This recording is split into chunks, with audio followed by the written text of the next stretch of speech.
A man picks his way cautiously through the debris of an Israeli strike, just as another hits.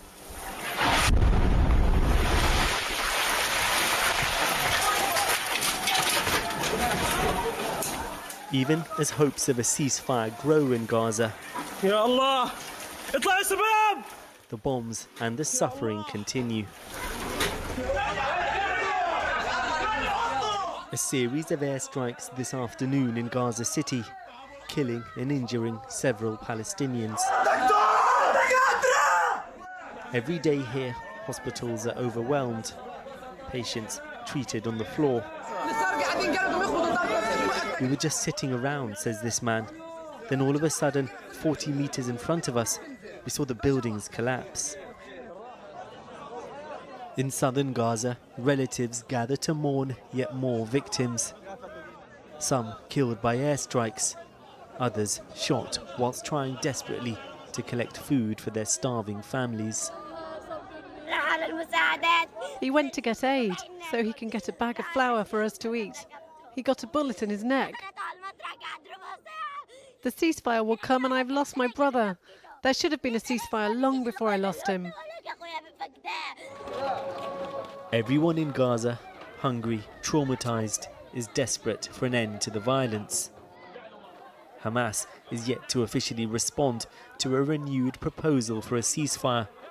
But there is momentum behind diplomatic efforts to agree a 2-month pause in fighting, along with the staggered release of Israeli hostages and negotiations on a permanent end to the war. Bring them home now! Israel's Prime Minister is due in Washington next week, and today, outside the American embassy in Tel Aviv, relatives of hostages and some of those already freed called on President Trump to ensure a deal is reached. This is our moment. The families are waiting. The 50 hostages are waiting. Please, please don't let this opportunity slip away. In Washington yesterday, Trump met another former hostage and talked of his commitment to bring the remaining 20 still believed to be alive in Gaza back home. Just how much pressure is he willing to put on this man to achieve that goal? Many Israelis accuse their own leader, Benjamin Netanyahu, of prolonging the war for political gain. Visiting a kibbutz attacked on October the 7th, he insisted the hostages were his priority and does now seem more open to a deal. In Gaza, there's cautious optimism, but hopes have been dashed before. Israel broke the last ceasefire to continue, it said, targeting Hamas. Would any new deal end the same way? So many across this troubled region now praying for peace. Well, joining me now is Daniel Levy, who's president of the US Middle East Project. He served as an Israeli peace negotiator during the premierships of Yitzhak Rabin and Ehud Barak, and is now an outspoken critic of the current Prime Minister, Mr. Netanyahu. Thanks for coming to the studio, Daniel. This latest talk of a ceasefire, trumped up by, yes, Mr. Trump, I mean, is there any hope of this actually sticking and happening? Well, what's changed? Because Netanyahu is now saying, yes, we can try and make this work. And that's a shift. He's been the main obstacle. Hamas's consistent position has been, we can get a ceasefire if it's permanent. That's the first thing that has to be bridged. Netanyahu saying, no, we will continue to try to achieve these impossible objectives.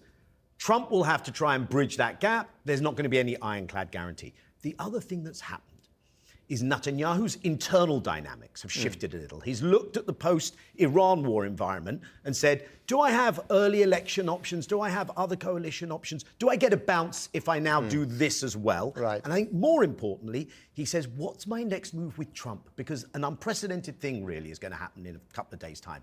Netanyahu will make his third visit in less than half a year to the second Trump White House. And he's got to go there with something. And he sold this idea, partly to bring the Americans into the Iran war. If we do Iran, we change the whole region.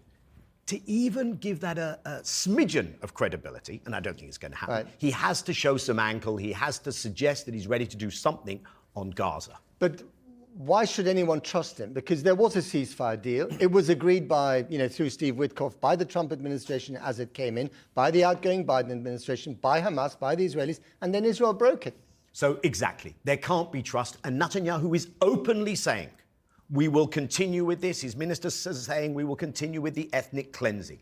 So, although they're not putting it quite like that, but that's what they do. Well, the ministers quite openly talk about, right, including from his own Likud often.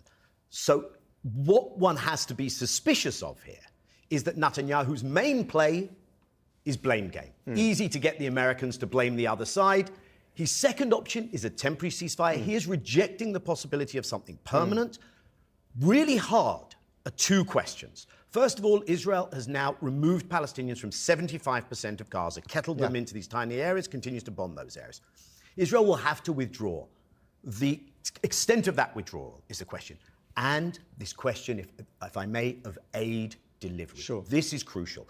Israel prevented the UN and the standard humanitarian agencies from delivering aid. They put a starvation siege on Gaza. They then created this new agency, Gaza Humanitarian Foundation, and consistently people have been killed at those centers. That is inhumane. That will have to stop. That's something the Americans will have to impose. And what I don't understand, and perhaps you can help me, is why this has been allowed to happen at all. Because the place is leveled, Hamas has been depleted, tens of thousands of civilians are dead. And since breaking the ceasefire, Israel has had a really tough time on the international stage as well. Even Trump has been fed up with them on occasion. So why are they continuing this? What's the continued threat from Hamas? So there isn't one. Netanyahu's domestic coalition has partly depended on this. But more importantly, what you described there, Matt, in terms of the international pressure, it isn't felt because it's words. The Americans have expressed a bit of frustration, but at no stage have they said, end this, we won't provide the arms, They haven't been frustrated enough, basically. Trump is not and in leading the the UK, right act. look at somewhere like the UK. Yeah. We've spoken a big game, but the Prime Minister here is apparently more interested in rolling back civil liberties in this country, the right to protest, spuriously designating groups as terror groups, than actually addressing how do I not be a bystander, how do I not be complicit in the war crimes being committed in Gaza. So actually, there isn't pressure. And unless there are sanctions, I'm not sure Netanyahu stops this. And just briefly on the elections, I mean, he's had a little bit of an uptick thanks to Iran. Do you think he's ready, as the ultimate survivor, to go back to the country and say, re-elect me?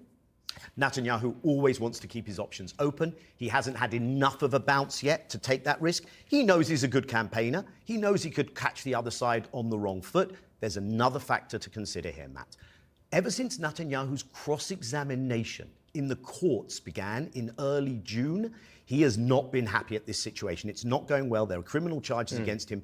So if you want to understand what's going on, look at the domestic politics, look at what's going on in court, and look at the impunity. And then you'll get a sense of where Netanyahu might lean. Daniel Levy, thank you very much for coming in. Thank you.